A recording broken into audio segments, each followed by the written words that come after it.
I really thought that after I saved and invested over $100,000 that all my money fears would go away, all of the anxiety about money would just vanish out of thin air, and I thought that I would really just relax and be fine. I really assumed that there would be this number that I would hit in the bank and finally feel okay about money. But honestly, that is not what happened. I reached this milestone that I spent my entire life working towards and that many people around me celebrated me for. But honestly, I realized something during the process. The money in my account changed faster than my mindset around money. So the reality was that even though I had hit this amazing milestone financially, I was not mentally ready to accept the fact that I was in a financial space that was more secure. I am still battling with my money story that tells me that this money can all disappear. Like, even when my investments are growing, I'm still always thinking to myself, what if the stock market crashes? Or when I start to save more, I start to think, like, what if I didn't save enough? Or even when I quit my job and when I start to travel the world, I think, like, what if this all ends? Or what if I made the worst decision ever quitting my job? What if I'm never able to make the same amount of income that I made at my job? There's this constant looming feeling in my mind, like, what if this all runs out? And it honestly bothers me so much that this is my mindset around money. Why does it never want to entertain the positive? Why does my brain always want to entertain the negative? Like, why don't I ever want to think, what if it all works out? What if you quit your job and you're able to 2x or 3x your income? What if your business skyrockets and you are able to triple the amount of income by next year? And the crazy thing is, I thought that the solution to this was just to save more. And that's why I grew up believing in power saving.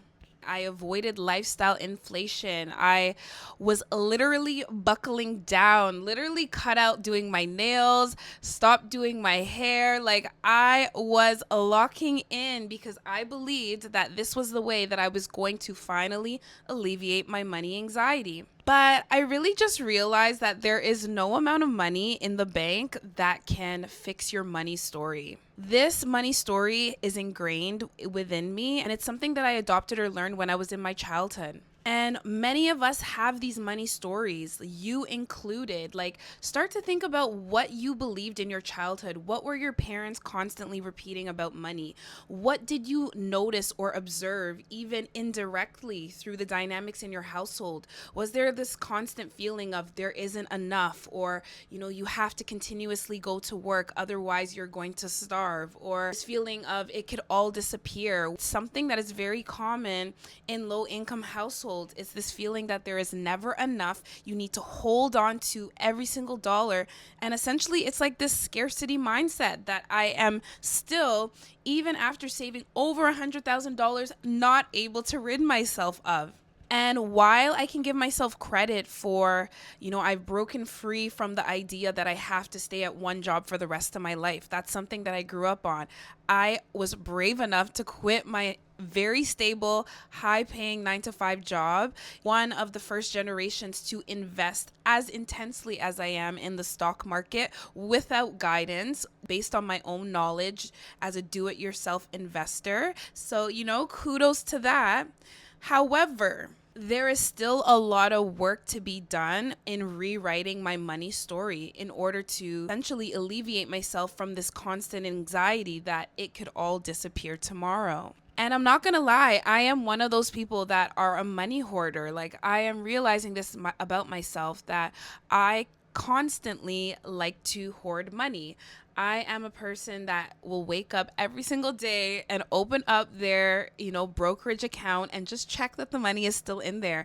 And it really does give me a feeling of security. But I've really been unpacking this and realizing that money doesn't need to be stored or hoarded. The best way to bring in more money is actually to use it. When you hoard it, it actually keeps you stagnant. It keeps you in that position of, I need to keep all of this, so I'm going to essentially stay in that same position. When you spend money, when you invest it into things like business ventures or in new opportunities or even in upkeeping yourself, you are able to attract more opportunities. Like, this is something that I'm literally learning on my money journey. I'm trying to continuously remind myself of the importance of taking calculated risks, investing a little bit more in my business, investing in my physical appearance, which includes getting my hair done. Just, this is a side note, this is a tangent, but I literally went like a couple years without like investing good money in my hair. Like, I would get like, affordable half wigs, get synthetic hair, do braids, wear that for like 2 months at a time. And I just felt like I wasn't looking my best. But one day I told myself I need to get myself some good quality bundles and get somebody to install my hair in the way that I want it and cut it exactly how I want.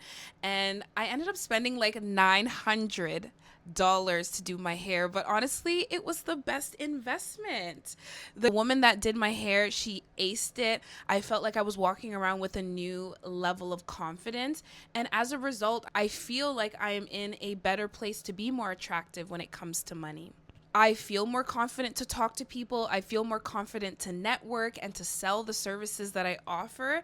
And as a result, I feel like I'm more successful when I look good. So really invest in yourself. But anyway, back to the focus of this video. I keep reminding myself that if my ultimate goal is to achieve freedom and financial freedom at that, I cannot allow fear to be my guide. And I cannot allow fear to stop me from using my money as a tool to make more money. I'm beginning to realize that at the core of financial freedom, it's about trusting yourself and trusting that life will change. And even if you change, even if you quit your job, even if you go all in your business venture, that you will have the capacity to make that money again. Trusting that you have that capacity to create wealth matters just as much as the wealth that you've already created. And that is the core issue that I am finding with my money story. It's this belief that I'm not going to be able to make this money again. That essentially I've done it once, and unless I was able to stay in that exact same scenario with those exact same conditions, that I do not have the capacity to make that money again. So anyway, I'm in this journey of rewriting my money story. Instead of telling myself that it can all disappear, I'm telling myself that you have the capacity to achieve this again. Instead of rooting my money story in a scarcity mindset where I tell myself that there will never be enough, I try to celebrate my accomplishments and what I've built and tell myself that there is more out there. Money is abundant and it flows to me consistently.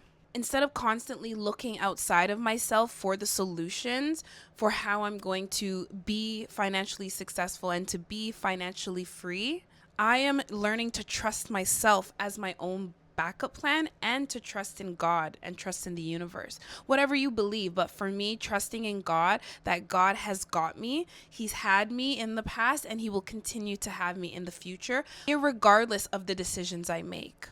Whether I decide to quit my job and do things spontaneously, whether I decide to take a gap year, God knows my plan and he is always there by my side to guide me to the best solution. Overall, I'm realizing that the solution isn't outside of me, it's actually within me. I am the producer and the attractor of money, and when I am secure, my money will also be secure. So yeah, that is my little morning share for today. I am really curious about you. What are those money scripts or those money stories that you grew up with that you feel like are kind of holding you back from financial freedom or from developing yourself in the best way when it comes to money?